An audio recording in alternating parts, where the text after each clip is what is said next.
Oh, well, yeah.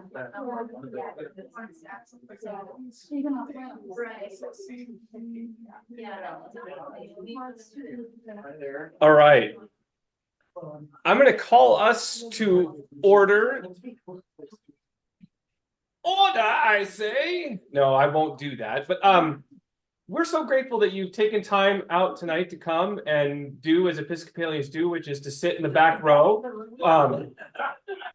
Thank you. As we think about use of space, we will note that we are eliminating the front pews because they're unnecessary.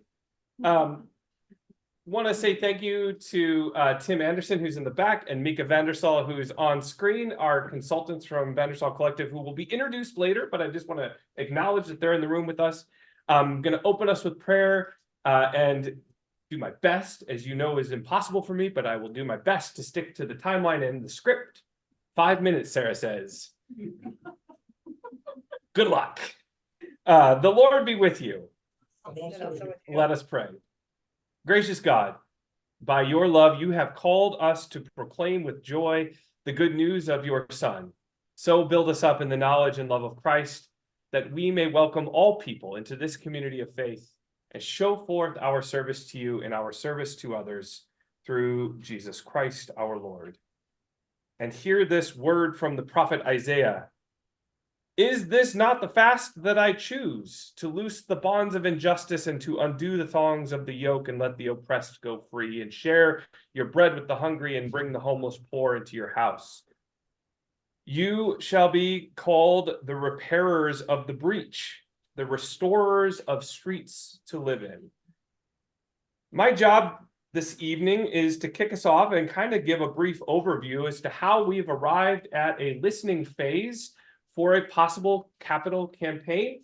And before I dive into that, I think some of you have noticed there are snacks available. Thank you to Betty Ashcroft for making sure that we not only get to meet, but we get to eat.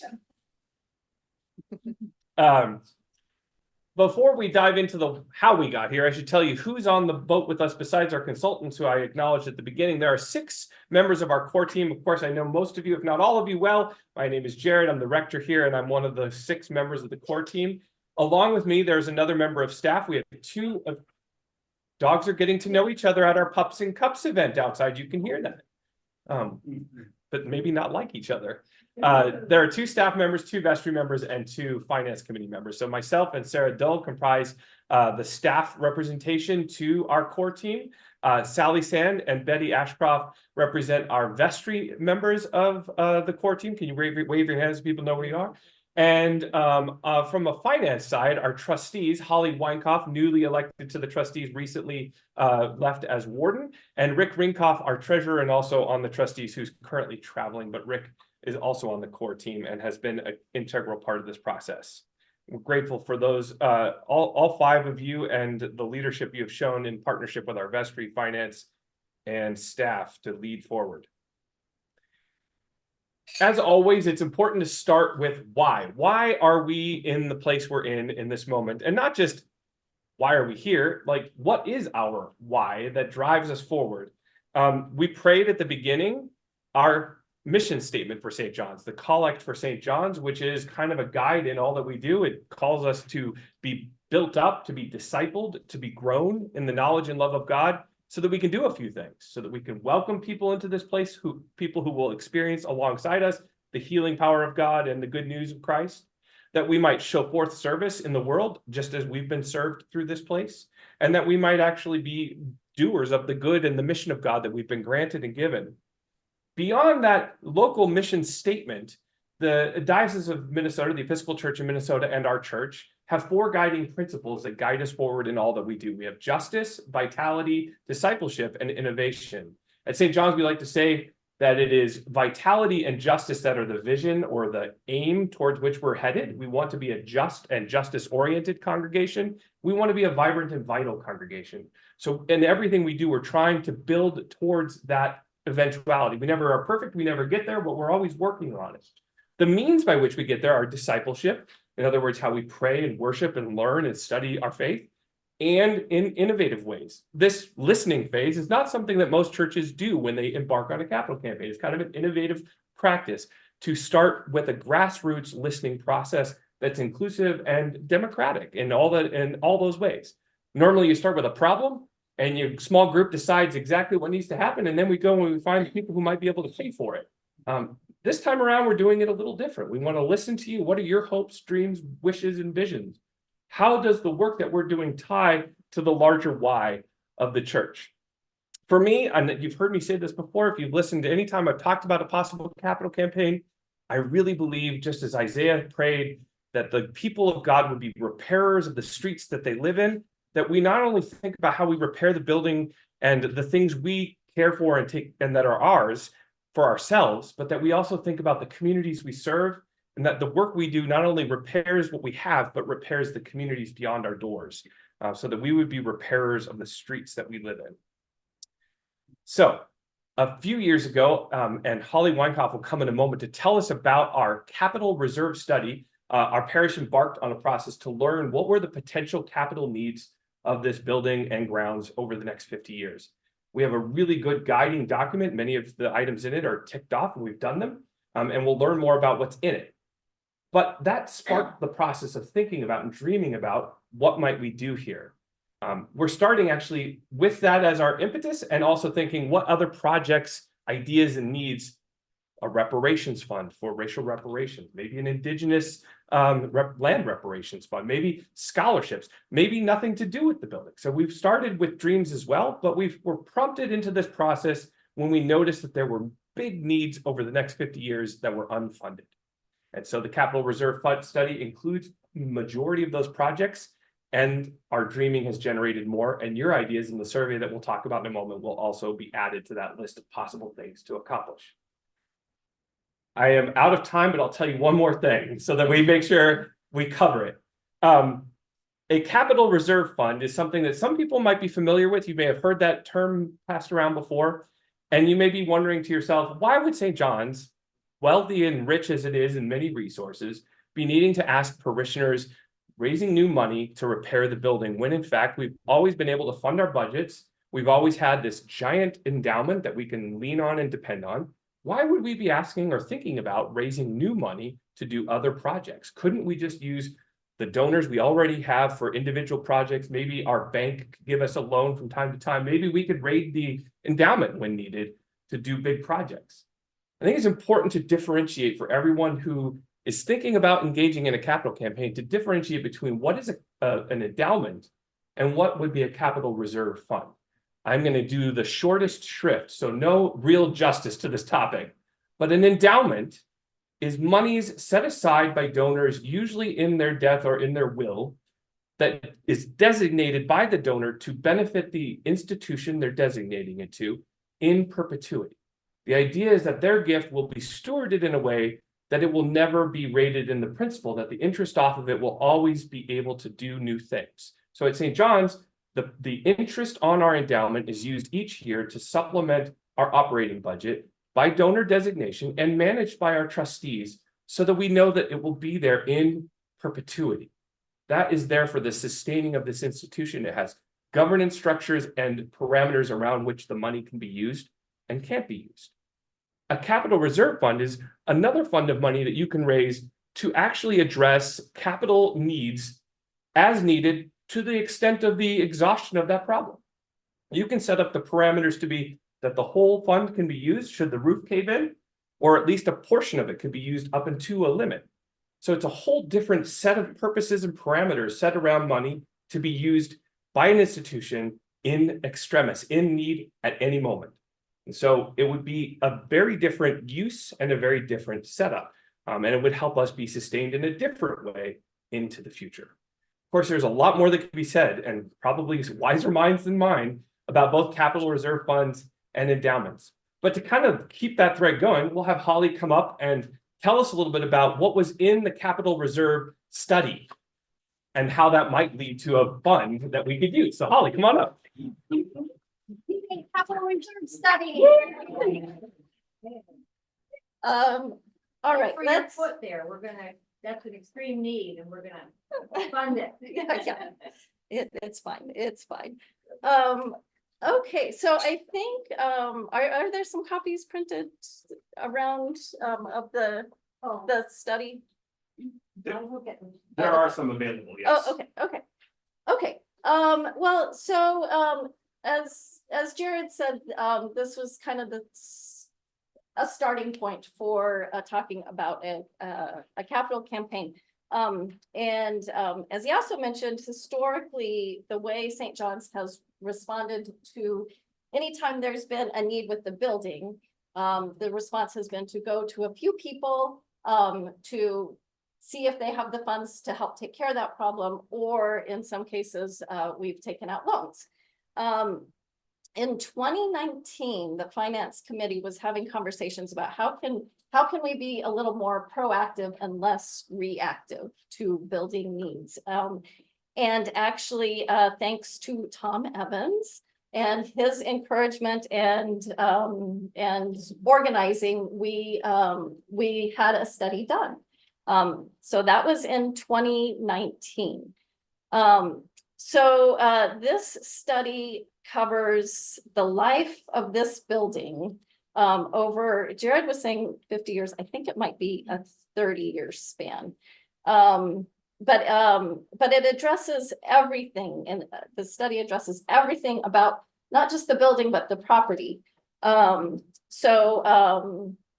Everything from kitchen renovations to organ refurbishment to replacing boilers and asphalt.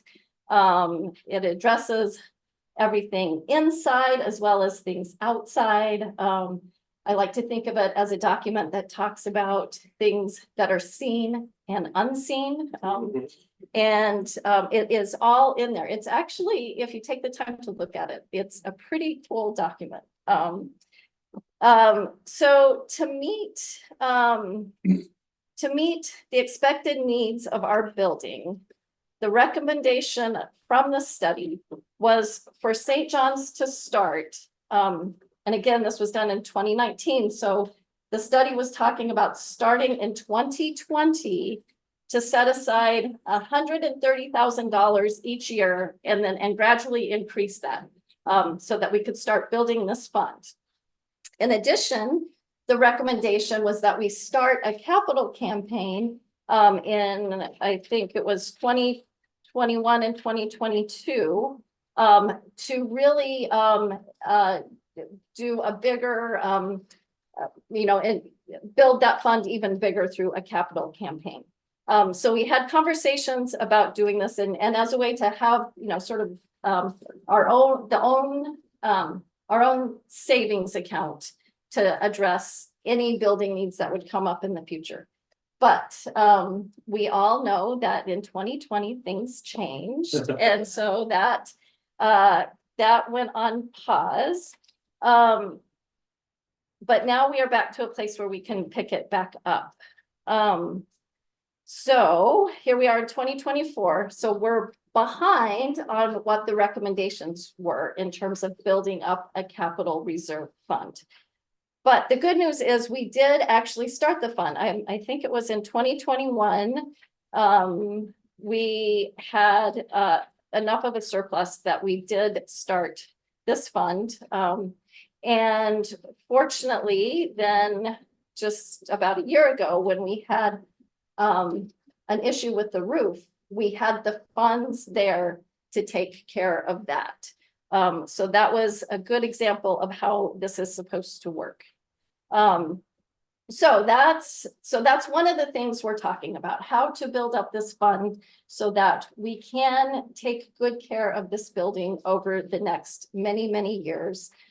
But in talking about that, it has been a springboard to think about, okay, well, what else is possible? What else can we do with this building? How else can St. John's be a wonderful resource for the healing and repair in our community? So I do think there will be copies of the study around, and so you all can take a look at it later. There will also be a link to it that's sent out to people, right? We have actually a landing page on our website where anything related to the listening phase will be archived and held. Okay. So There's people- the link to the study right in the survey. Okay. Oh, yeah, and the survey has a link to it too. I Okay. handed out the summary of the financing There's one full copy here if anybody wants some live nighttime reading. Yeah, and I can also point out a few pages that I think are particularly helpful, if anybody would like to look at those. All right, so now I think I'm gonna turn it over to Betty, right? Who is gonna talk more about a retreat where more of these conversations happened. Thank you, Holly. Hello, everybody. Thank you for coming out tonight. It's so great to see all these folks here. And to those of you in Zoom land, hello. If any of you don't know me, I'm Betty Ashcroft. I'm the senior warden this year.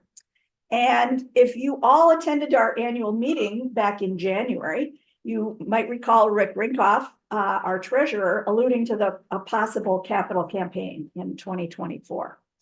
The vestry met in February and March, and we continued to discuss the implications of this. We agreed that the will of the congregation should be explored and that a listening phase should be funded. And that's what we're in now, is the listening phase. A core team from St. John's, which Jared described and introduced, comprised of 6 people, was formed. And excuse me, our team researched, interviewed, and finally recommended to vestry that we contract with the Vandersall Collective to help us complete this phase. And there's going to be more about Vandersall in just a moment. The core team met several times with the Vandersall team via Zoom to provide context and background. Then in early May, we held a retreat. Oh, we might need new windows in here, folks. The retreat was facilitated by our consultants. They did a terrific job, not only to center on our goals, but also to invite the Spirit to guide us in our dreaming, not just about what we need, but where we're called, to attend to where we are called as a community to be witnesses to the love of God and the love of Christ, to spread the canopy, as we say in our announcements every Sunday, of God's love in the world. There were about 20 of us at the retreat, which was held over 2 days. Vestry members were in attendance. Finance committee was invited. There were some staff. Chris Tiegler, our sexton, was there. Sarah was there. And in the process, we realized that some of our community partners, such as Big Wonder, should also have a voice in the dreaming. And so plans are in place now to include them and others in these conversations. The retreat was a really fruitful time of fellowship. We had great food. We had personal sharing. When we spoke openly and with vulnerability about our own experiences around money and financial management. We spent some time imagining the possibilities and identifying the priorities for St. John's that we want to enjoy now and that we hope to leave for the next generations. And now we really need to hear from you. Mika and Tim from the Vandersall Collective did a wonderful job, as I said, facilitating our retreat and creating our survey. And I would like to introduce you to them now. Mika, as you see on the Zoom screen, is an ordained Presbyterian minister and the principal consultant at the Vandersall Collective. This is Mika Vandersall, which is based in New York City. Mika's ministry has focused on partnerships with leaders of nonprofit and faith-based organizations for the past 20 years. Mika has collaborated with over 100 clients on capital initiatives, strategic planning, and organizational capacity building. For example, Mika has shared her experience with Sarah and her team on the stewardship development at St. John's, and we have seen the results of that collaboration. Tim Anderson is our local guy. Tim, can you wave? He'll be up here to talk with you as soon as I'm done. In addition to his work with Vandersall Collective, Tim is the founder and co-executive director of a community development organization, which began in South Minneapolis. Excuse me, it's called the Flourish Placemaking Collective. Tim's passions include reimagining and repurposing underutilized church spaces for the flourishing of its immediate community. And now Mika and Tim will tell us more about the listening phase and the specific roles that we and they have to play in it.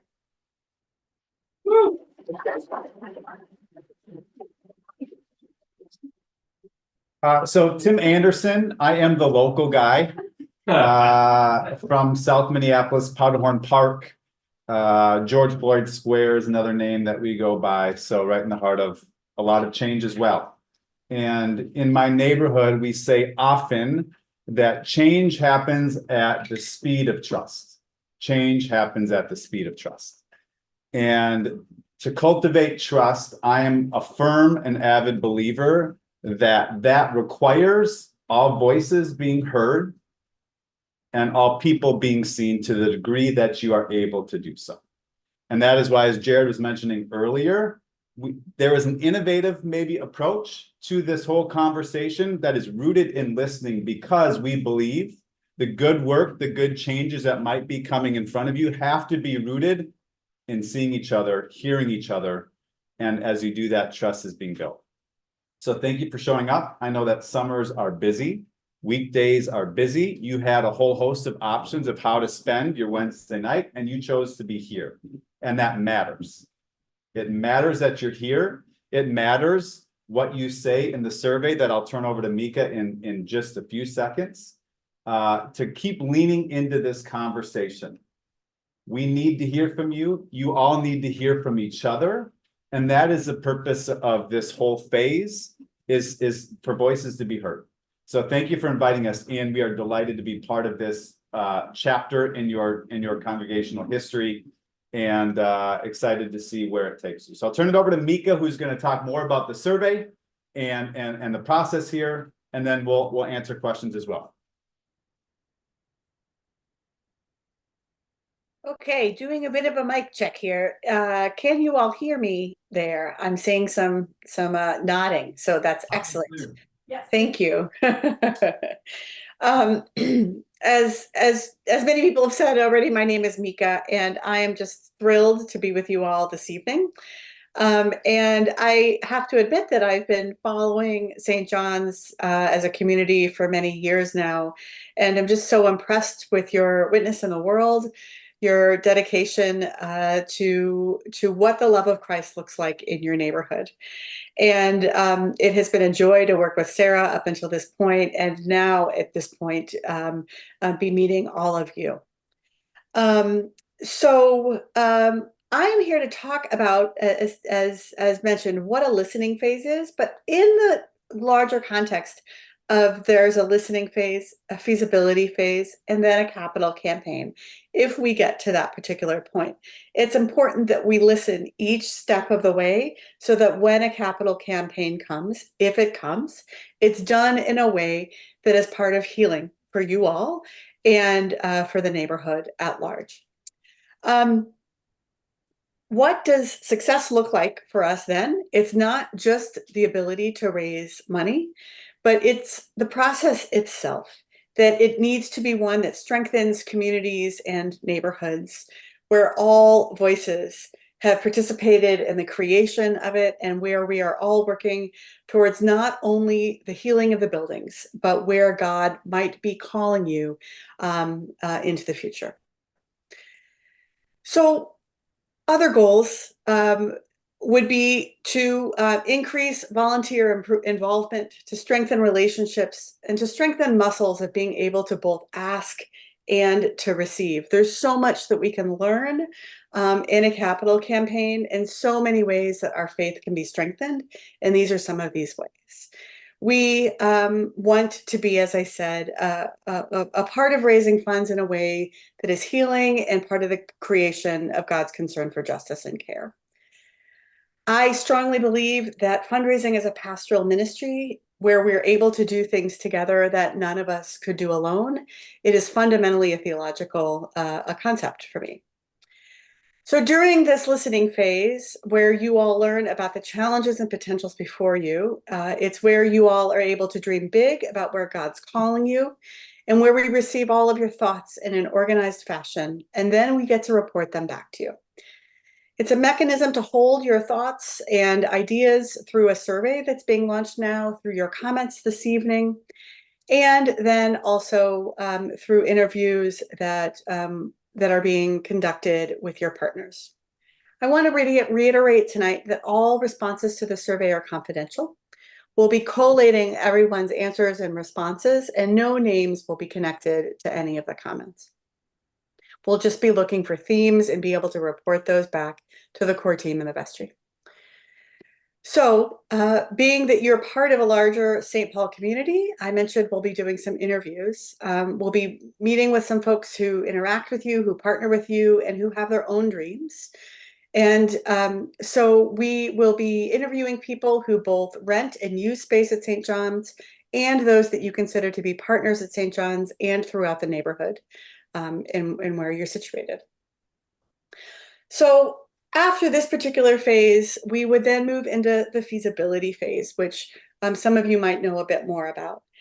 And that is where we take the priorities that are called through this listening phase. Some more research will be done, and then we test them out during this feasibility phase. It's essentially a very democratic process where we are together discerning God's call. Once we get to feasibility, there will be another survey and there will be more interviews. And the result of that will give us the roadmap to a capital campaign if it is your desire to move forward. We only want to move forward if it is the corporate desire to do so. And the feasibility phase will tell us a lot of things: how much money we can raise, what the timing might look like, who's interested in volunteering, and then this roadmap for how we might get there. And then we would embark on a capital campaign that would last about 8 to 10 months. So I think I'll stop here, just again to thank you for participating in all of the opportunities that you have to provide feedback. We really mean it when we say that we're listening and we want to hear you. And so thank you for being a part of this special community that I'm just loving being a part of here in this kind of way. I'll turn it back over to the team there. And I realize that there are several more projects besides the Capital Reserve Study. So perhaps someone over there can just briefly go through those other projects before we get into some questions and answers. Absolutely. We've covered a lot of territory, but as Mika says, it might be good for you to know beyond process, what are the things that might be under consideration? The consultants at our retreat, Mika and Tim, were able to listen really carefully and take the idea generation that had come really through the people that were there, but after listening in each of the ministries they represent, what are some things that are missing from this capital reserve study? And they've been added together into 6 categories. Those categories are building care and sustainability. Those projects might include things like anticipated building maintenance and repair, things that would be in the capital reserve study, as well as those that might be a little bit beyond it. So things like the floors, you'll notice they're stained in here. The chairs that we use regularly are torn and ripped.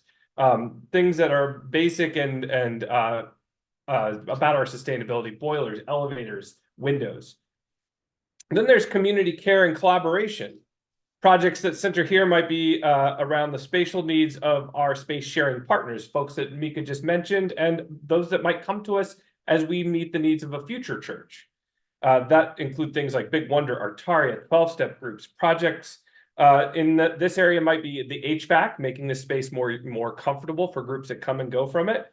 Renovating the gym kitchen so that it can be used by a variety of groups, including ourselves. And adaptive use of the gymnasium, which has become our default parish hall, but is still very much a gym. Another category is environmental impact and creation care. Over the years, especially in the last few, our creation care team have helped us really notice how this building itself might be more environmentally friendly. Projects in this area might be to reduce our carbon footprint, increase our energy efficiency, and emphasize care for the world that we've been invited to steward. Projects here would be weatherization, energy efficiency, better irrigation in the gardens, maybe a compost system, EV charging stations, LED lighting. Those are all possibilities. Another category is functional and organizational. Projects here might enhance both our worship experience and cultivate deeper fellowship, and improve how particularly our staff and volunteers who regularly use these spaces well can use it better. Projects in this way might include a centralized staff office. You'll notice we're all spread out across the physical plant. It's hard to talk to each other. Might include a refreshing of this fireside room or a complete renovation of it so that it can be multi-use. Our ADA, sorry, there's a ghost. Our organ restoration, it could be putting up, working on the pews and the floors in the church so that it's a little more safe and usable in there. There's a whole lot of things that are included, everything from the library to the undercroft and beyond. Hospitality and welcome. If you've ever walked into our building for the first time, which most of you have at some point, you can often feel a little lost in the 60 Kent Street entrance. Where do I go next? So projects around hospitality and welcome could include better signage and things around ADA compliance and access, improved lighting and sound system in the worship space to make it easier to hear and see, flexible nave seating, so replacing pews with chairs. But it could also include things like artistic representation in our worship space. Who are the faces and what cultures and communities do they represent? And is that only the people who are welcome here, or could we expand those representations with new iconography and new artwork that shows a diversity of cultures? Finally, repair and reparations. So beyond a desire to raise funds, as we've talked about already, to improve our building, there's this desire to partner in the healing and repair work of the world beyond our walls. The focus of this could be potentially to raise funds that would go towards exploration and strategic execution of reparations work in our community. That could be project considerations could be indigenous land reparations, the Rondo Reconnection Project, scholarship funds, and community investment grants, just to name a few ideas. And of course, these are the ones we've captured. This survey seeks to get your input and actually will add your ideas to our potential possible list of projects. That is way more than you probably can absorb in one sitting, but you have a lot of questions and we want to take the time for the rest of our meeting to answer them and tell you how you can access this survey and fill it out even tonight if you'd like. So questions, I'll facilitate, and know there are 6 of us in the room who are core team, and we have 2 consultants as well. Yeah, George. First question on the questionnaire, on the online. Name, this is, you're asked to give your name. This is going to be.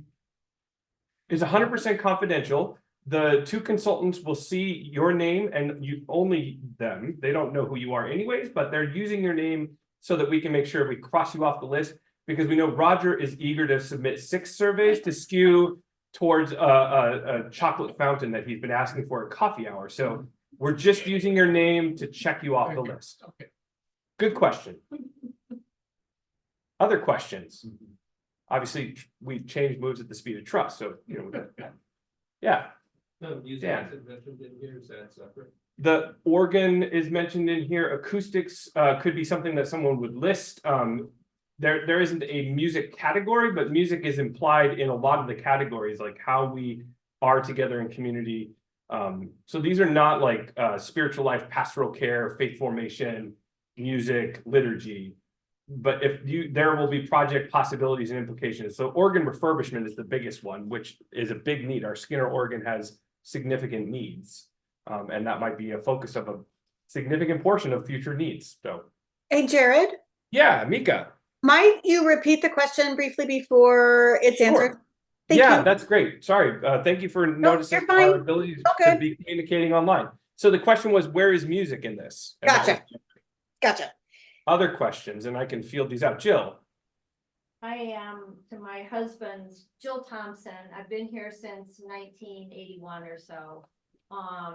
Through many phases of my life and lots of other people's lives and lots of people who have gone before me here. I am someone who dreams in public with another human being.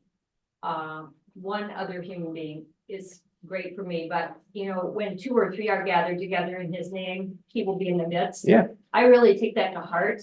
And so for me to sit down and look at a survey of questions on paper and answer is challenging Mhm. and a bit stifling. Mm. So I will be interested in finding someone who I can do this survey aloud with. Mm. And I just want to throw that out as something that I'm interested in. Were you able to hear that online? Is that Yeah. and and I said I would pitch these out, but I do know that there are folks available tonight at 3 stations outside the doors here who are sitting at laptops who would be happy to sit there and process with you if you want to bring another person and do that, because it's hard for you to compute something straight into writing, and it would be easier to do that in dialogue. That can happen with our partners outside. And it could be other than tonight as well. I'm sure that if you reach out to the church, we would be happy to like try to find a volunteer who's available to do that with you if you need that, if that support is needed, for sure. Thank Yeah. Other questions? Yeah, Jaina. Are there going to be multiple rounds of surveys? Because, you know, I'm not sure that I have new ideas other than these to add, but I certainly think like once we have a more, you know, maybe somewhat concrete list where we're really talking about which ones to go forward with, I would want to give my input then of what I think, you know, Yeah. would really be, a good way to go. So I guess are there gonna be multiple, is the survey only just to gain new ideas, and will there be further surveys? That's a great question. I'm going to repeat that just in case Mika didn't hear, because I feel like that's a good question for either Tim or Mika, but Yep. others feel free to chime in. And the question is, in this phase, we are doing a survey, but we're doing that to generate and also refine the projects. Will we do another survey or way to like move to feasibility? Or is this the only survey we're going to do to kind of gather people's input, Mika? It is a good question, and it's why we do this in phases, and why the listening phase is so important. So during the listening phase, this will be the only survey. That said, I hope that you can take advantage of the tours that will be offered, which is another way to there's a few weeks left before the survey needs to be completed. So by engaging in one of the tours, that's another way to like continue the dreaming possibilities. And I think Jill, was that your name up there? Like that also might be really helpful for more outward processors to have something more experiential to then be able to respond. But then during feasibility, it's not a done deal during feasibility. There will be more detail and kind of a smaller list of projects that we'll be considering, but that doesn't mean that it's all over at that particular point. So there will be more opportunities to give more ideas and tell us what you think is important to you. And if I can add to that, Mika, I think part of it too, even if you don't have new ideas, that's okay. The survey also helps us bring to the surface some of the priorities of the ideas that have already been generated. So even if you don't have ideas, that's totally fine. The survey still helps shape what comes next. That's right. Yeah, I would say that the survey also, and this is for everyone, you'll see that all the categories are on the left-hand side digitally kind of itemized out and in their categories. And then it's going to ask you some questions because we started with why. Can you, as an individual survey taker, connect the values you know are our churches and your values with the potential projects and then rank them according to those values? And so it's asking for that too. That helps us kind of distill, as Tim said. So yeah, Diane. I'm trying to understand when you're talking about this still, how we go from a smaller list and then money. And if the money isn't there, do we go back to the list, or who keeps distilling to where the money and the needs are met? That's a good feasibility kind of the juncture between the listening and feasibility. How do we get there? That's a hard turn to make, Mika and Tim. Maybe others who have had capital campaign experience. Does somebody want to tackle that? I'm happy to, but I can't read the room. So Go for it, Mika. I think you're the expert. Go for it. Okay. So the question being kind of like, how do we prioritize with the amount of money that we believe that you can raise? Is that the gist of the question? That is, yeah. Yes. Okay, great. So the feasibility study will not only have questions around what you might be willing to give or how you might be willing to volunteer, but it will also provide another opportunity to prioritize the projects. So it's a different kind of prioritization at that particular point, where it will ask for each project if you would consider it to be a high, medium, or low priority, or that you need more information to be able to do that prioritization. It is really amazing to me how community after community, these projects will rise to the top of what people think is the highest priority, and then how frequently those connect with the amount of money that we believe you'll be able to raise. And we'll be able to give you a very detailed number of what we think is possible within that within your community. So at the end of the feasibility study, you will have a very concrete prioritized list along with the amount of money to raise, and then the vestry will need to determine, okay, with this information, what needs to be cut so that we can have a successful feasibility study or a successful capital campaign out of this. And you never know, we might be able to raise more money than you even think we possibly could. So, you know, that's a beautiful problem to have if that becomes the case. The spirit moves in mysterious ways. And so we'll be looking for that spirit during that time through hard data. Thank you, Mika. Other questions? That was great, helpful. Certainly there's more questions. Yeah, Sarah. I just want to reiterate some question that this first survey is not just about idea generation. You will be asked to prioritize the current ideas on the table. So please do the survey, not just think, oh, I don't need to do this one, I'll do the next one. We won't get to the next one if we don't do this one. We need to have at least 17% response rate. That's right. Yeah, we're looking for a statistically meaningful response. So those of you who are mathematically inclined, you know that that's where the data gets real. James. Based on what number? Statistically meaning based on. We provided a list of 500 and. It was it's just specified. I have provided Vandersall with the list of our active members. Okay, you are on there, I believe. And that's why they need your names, because they're going to check off to make sure that first of all, whoever's responding is an active member, not some stranger that has. What's the definition of an active member? Are you turning up to worship regularly? Do you engage in the parish? Have something, everybody does it differently. So if you are engaging regularly with the parish, then you're active. We did not reduce it down to what you might call members in good standing, which is a much more restrictive definition, because we wanted to engage as many people as possible who find themselves connected to this community, because that was important to be inclusive in this case. So we also did the age. Mika and I discussed it, and we went with 16 and above. So yeah, some of our young people can contribute too. So please encourage everybody you know to participate. So I just wanted to add that. Jana, you got your hand. And make sure to the deadline. When's the deadline for the deadline is 26. excellent. And now Jana. That was my question. Oh, that was your question. Excellent. Good. Yeah, no, time is of the essence. We want to make sure that we can move with haste. We've got Patty who wants a question here on Zoom. Oh, Patty, go ahead. I did not hear the deadline. June. The- Go ahead, Mika. June 26th, Patty. Thank you. You're welcome. Sorry about that. Other questions? This is good. We got about 5 more minutes, and then we'll kind of break for informal questions, and you all can pair off. And also, there will be folks, Sarah will tell you. I was gonna say, can I just do the logistics? Yeah. If you want to do the survey tonight, if you feel ready, we have Eddie and Gabriel here to help anybody, because it is predominantly online. That will reduce massively the workload of getting all this data together and make it more accurate. So if we can do it online, that's really going to help. Gabriel and Eddie are here to offer tech support. If you're not sure, you can do it on your phone, or we have 3 laptop stations in the corridor. You can sit down and take your time. Welcome to stay as long as you need.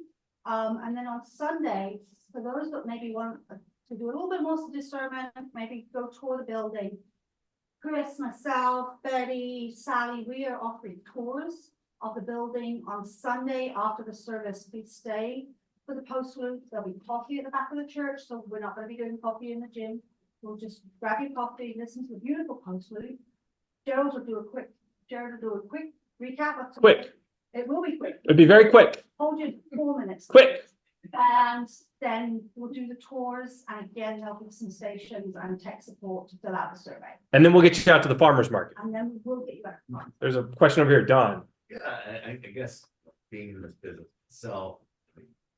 I think there's like thinking about, oh, new lights and new gym and these things that we can tangibly see, but also about the sustainability of this organization. So how much of our work in this survey and in this campaign, do you think, or maybe some comments from Mika and others, is gonna be dedicated to the sustainability of the organization long term, not just an operations fund or replace the roof fund, but thinking about the state gifts and things like that, that will be what we thrive. Look at the percentage of our current operating budget, which is based on those who have come before us that have gifted this organization. So I think I haven't heard any of that tonight. So, and I'm just wondering, how will we move forward with that kind of conversation, as difficult as they may be thinking about it. So that folks online can hear that. I think, Don, you're asking how this process will get us thinking about long-term sustainability. And I think you're alluding to membership growth, perhaps planned giving work. Plans giving is okay. So maybe Mika or Tim could say a word about how does a capital campaign process support or integrate with potential needs around planned giving and major gift, and Sally as well, and anyone in the room that wants to tackle that. But we'll start with our consultants. Tim, do you want to tackle that? Mika, you want to jump in first? Yep, that's fine. That's good. Yep. So the capital campaigns, generally speaking, are a wonderful opportunity to begin thinking about planned giving. You wouldn't be asking for planned gifts at the same time that you would be asking for capital gifts. But what happens during feasibility study is that we will be asking people if they have committed to a planned gift to St. John's, or if they would be interested in doing so. And then we would have a list of people. I know that there is some kind of planned giving process at St. John's, but this would allow data around planned giving to then be able to be utilized eventually for a really robust planned giving program. So it's a great data collecting tool for that. And then when we're asking for capital then and pledges, it just continues to move the muscles around thinking long term. So it's more of a psychological effect than anything, which then often allows planned giving processes to move much easier. I do want to mention that some people, that we do not believe that it's helpful to ask for planned gifts as capital campaign pledges, because we are not interested in praying for your death. We would like you to be around. So you cannot make, you can't do these projects dependent upon when people say goodbye to this earthly world. So that's just one question that often comes up, and I wanted to take that opportunity to mention it quickly. Tom had a question, and then we'll wrap it up. More than a question, and kind of writing on what Don was saying. I feel that we have in St. John's, at least in my last 8 years here, been on an upward trajectory that has been unusual in church business. Because if you look at the information you get on religion and churches, you really come up against a big headwind in which churches are not finding themselves in the best of positions. We are, and I have to emphasize that from what I see anyway. We're financially sound. We have an enormously positive clergy and staff. We have a great leadership throughout. And all of this piece, I hope we never, ever take for granted. Mm. It is enormously important that we maintain. Now, take that piece and recognize that we are now in the Episcopal Church of Minnesota, a region. We're within that region. We have a very important role in that region that I don't want to overlook or forget as we go into a capital campaign. Mm. Why? Because coming down the trail, that trail I just talked about for 8 years back that I've been on, we see the start of this organization called EMMA, East Metropolitan Missionary Area. 15 churches. I don't know that there are any of them better off than this one. And that puts us into a position of looking out into our community to say, how are we gonna assist that church? Or what about that church? Mhm. And how about this? And what resources do we have that we can share? Mm. All of that piece is within our new bishop. I keep calling him a new bishop because every day he's new to me. And I think he is doing a wonderful job of pulling this whole state of Minnesota together with 5 regions. And identifying, as you pointed out at the beginning, the 4 pillars that he identified. All of those pieces are going to work within us as we then go to work within our EMMA, our East Metropolitan Area group. Those pieces are absolutely essential in our future. Thank you, I just Tom. want Yeah. to say one thing quick, kind of to echo a little bit of that, which is we work with a lot of churches who they're not using these words, but they're coming from a scarcity mindset. They're noticing the headwind, they're feeling the headwind. They're looking at the bank account, they're looking at the writing on the wall, and they're saying, oh, shoot, what do we do? Is there, and so what Meek and I have talked about this, we've shared this with kind of the core team, that from the very beginning, the culture and the posture has been coming out of a place of abundance, recognizing that there is so much here in energy, in history, in resource, in leadership, that really makes the dreaming overwhelming, because the ceiling is so high of what you maybe can be doing, but really fun. And so I just want to agree with Tom, with what Tom was mentioning, that we have seen from the very beginning a posture of abundance and generosity, and our expectation and hope obviously is that continues to show itself in the survey and beyond with the work that's still in front of us. Thank you, Tim, and thank you, Tom, and Betty. I just have one quick question. After I fill out the survey and hit send, is there any way I can go back and see what I said? Oh, great. No, it will, it'll take you to a page that says thank you. Yeah. And that will be the sign that it's been received. And if you have questions that you'd like to know, I suppose we could chase it down, but it's kind of, once you've submitted, it's submitted. It printed all right, though, the summary page. Printed, okay, okay. So you could print it from the summary, yeah. Thank you. Thank you all for being here tonight. Thank you, Tim and Mika, for your faithful leadership of this process with us so far. Thank you to the core team and to our vestry, and just really grateful and excited. I think Roger said on Sunday something about, in echoing Tom's comments, that the church has this opportunity to think about what's coming towards us.